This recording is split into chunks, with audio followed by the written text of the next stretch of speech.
In a small, quiet village nestled between mountains, there lived an old Zen master known for his wisdom and calm presence.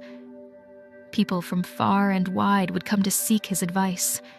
But one day, a young man, burdened by a deep sense of shame and guilt, approached him. The young man bowed deeply and spoke, his voice trembling. "Master, I feel unworthy and unloved.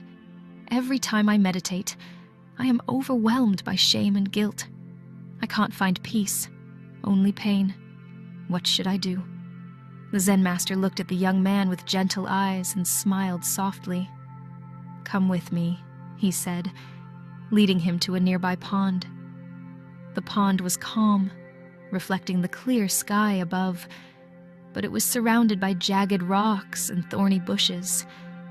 The master picked up a small stone and tossed it into the water.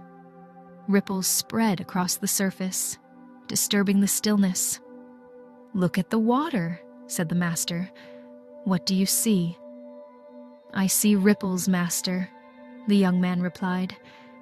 "Indeed," the master nodded. The pond was calm, but the stone disturbed it.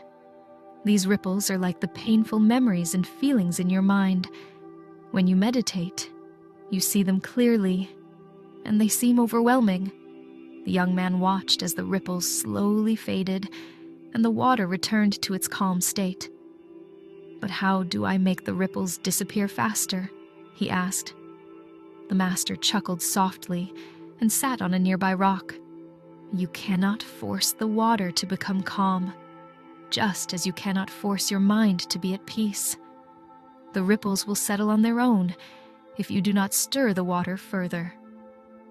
The young man looked puzzled. "But I don't want to feel this pain, master. It's too much. I just want it to go away." The master reached into his robe and pulled out a small cup of salt. He handed it to the young man and pointed to the pond. "Throw this salt into the pond." The young man did as he was told. The salt dissolved instantly in the vast water. "Now, take a sip from the pond," said the master. The young man hesitated but eventually cupped his hands and drank. "It tastes fresh and pure," he said, surprised. The master then led the young man to a small cup of water nearby. "Now, put the same amount of salt into this cup," he instructed. The young man poured the salt into the cup, stirred it, and took a sip as instructed. He immediately spat it out. "It's bitter," he exclaimed. The master smiled. "This pond is like your mind when you are compassionate and patient with yourself. It's vast and can absorb your pain without becoming bitter.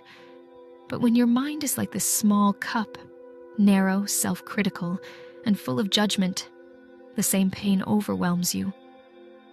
The young man's eyes filled with tears as he understood the lesson. "So, master, how do I become the pond?" "Through patience, gentle care, and self-compassion," the master replied softly. "You must learn to hold your feelings, not with hatred or fear, but with kindness. Meditation shows you your pain, but it is also a path to healing. Just as the pond absorbs the salt, you can learn to absorb your shame and transform it into something greater, a gateway to peace." The young man bowed deeply, feeling the weight of his shame begin to lift, replaced by a newfound hope. He understood now that his journey was not about getting rid of his pain, but learning to hold it with compassion. "Thank you, master," he said. "I will remember your words." The Zen master smiled, watching the young man walk away, his steps lighter and his heart a little more open, knowing that the journey of self-compassion had just begun.